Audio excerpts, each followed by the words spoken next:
Thank you. I'd just like to follow up on what Peter was saying there about aid skepticism and Middle Easterly figures on this. That if you take this 2 trillion and you do divide it by all the people, and you look at how much was given per recipient per annum, you do get a figure that's in the tens of pounds. I can't remember exactly, but it's maybe £20, maybe £50 per person per annum.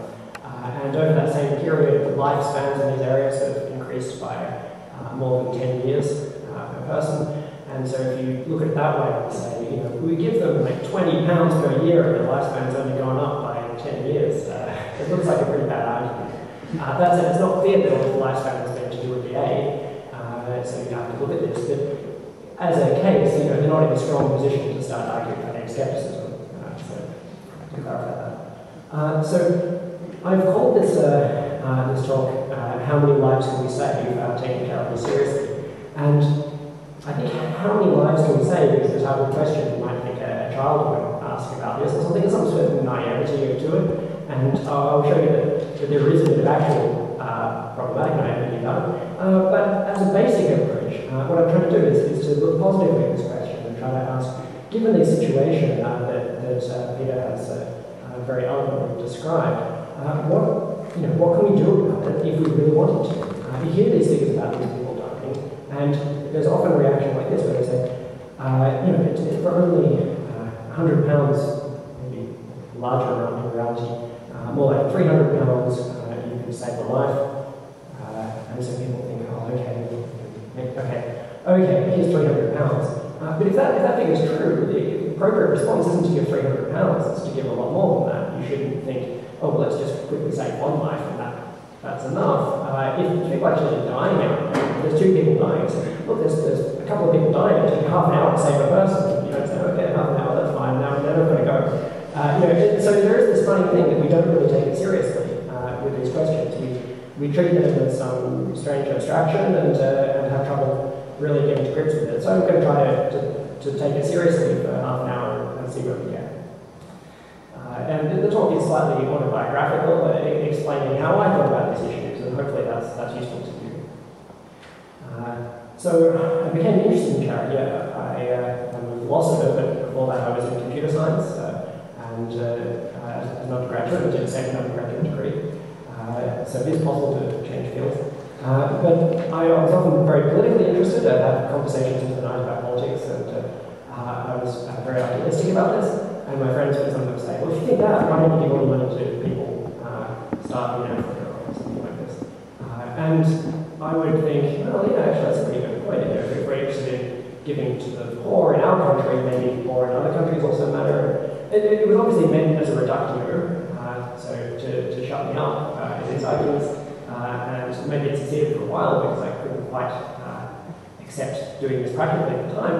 But I did start to think about this and say, well, maybe I should take this argument seriously. Why not do this if I really have these beliefs that people are equally valuable and that money matters more to people when they've got less of it, things like this. It's a very short argument to get to the point where, hey, maybe I should be giving away all of my money to effective causes.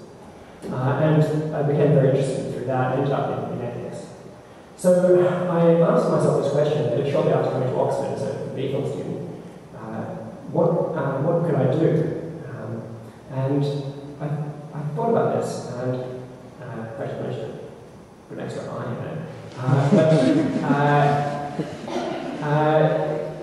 with this question, what could I do? I wanted to be practical about this. What could I do in terms of donations? In fact, what could I do in the whole of my life?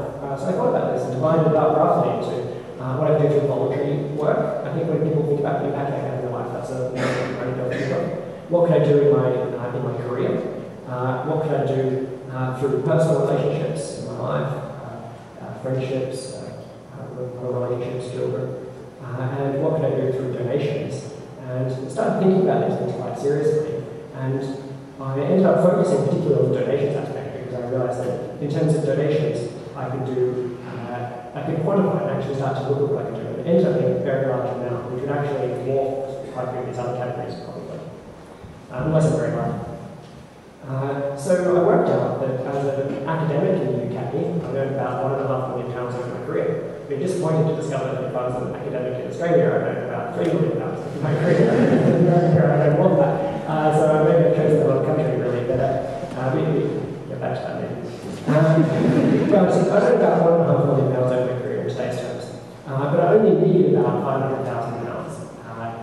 this out in terms of, I was a grad student at the time, and what if I continued living a similar lifestyle? And I could do that, and have a very good and fulfilling life. My life as a grad student was really good, and I had a lot of what makes life really valuable. I had very strong personal relationships with my wife, then my fiance, and with my friends. Very fun, engaging conversations into the evenings, talking about things that mattered to us, and listening to beautiful music, reading beautiful books, more than we're enjoying Oxford. Generally, if you look at the things that really matter, I have a lot of them. It's a bit of a cliche, but I thought about it, and it's pretty much right. So one thing I can do is have a great, fulfilling, excellent life and £500,000, just for myself. Or I could have a life plus a bit more, a few extras, and not help anyone else. So I thought, well, look, maybe I could have this life that's just merely excellent and also donate real amount of my life. So what can I do with the remaining million? So there are many ways that I can help people. Different cases of education, empowerment, say political empowerment of women, various different aspects of peace.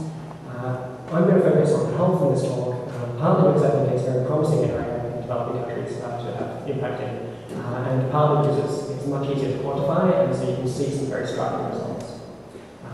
That doesn't mean these other areas aren't even more important if you have a debate about that. So firstly, we have to measure the value of health in order to actually put these things in common currency. I'm going to go through this pretty quickly. Some of you may have seen it in public health courses or something. But there is this question, how many lives could we save? But there are some issues with this. So one of them is this thing that no one has ever saved a life. This is truism in public health. Because you think you've saved a life, you resuscitate the patient after their heart attack, and lo and behold, in 30 years' time, they die. There's always happens, right? You think it's not going to happen this time, but lo and behold, it does. So you do get this issue that you don't stop people dying full stop. What you do is you extend their lives in these cases. So you can extend lives, so you can say, well, okay, we're never really interested in that question about saving lives, we just meant extending lives really. And it also matters by how much you extend. If you extend someone's life by a week, that's a lot less important than extending it by 10 years. So you can think, okay, let's just change the question to a question about how many life years can we save. But there are a couple of issues with this. One is about quality of life. There might be a trade-off where there's, say, different interventions you can do, one of which is a longer period of life with a lower quality, or a shorter period of higher quality. And the quality seems to matter, it's not just the length. And there's also a question about many interventions, particularly in developing countries actually. You often hear about spectacular ones that save lives or may extend lives. But there are also many that don't extend lives, but they merely improve the quality of the life. And by merely, I mean they do one and not the other. I don't mean it's a small thing. So it could be a radical improvement in someone's life. It could be curing of blindness or various other aspects. So there are cases where you just improve quality. And you want to take them into account. So there's this idea called the quality approach, which stands for quality adjusted life years, where you just take each of those life years that you extend by and you weight them by how good the health related quality is. So it's a measure of health again. And it's the standard approach in public health. They use it here in the UK, for example, to analyse health policy. And the World Health Organization uses it internationally. So you can have a kind of schematic life like this, various ups and downs. This person lives for 70 years, or just over 70 years, and you can have some schematic of the health of someone's life. I'm not claiming that it's perfectly precise measurement. I don't really think it is. I think it's more of a rough and ready measurement of health. But even if you just accept it to be correct within 20% or something, that's only really needed for the purpose of this talk. In fact, only needs to be correct within a factor of 10 for the purpose of this talk. So that's a pretty, modest goal most I'm saying to myself.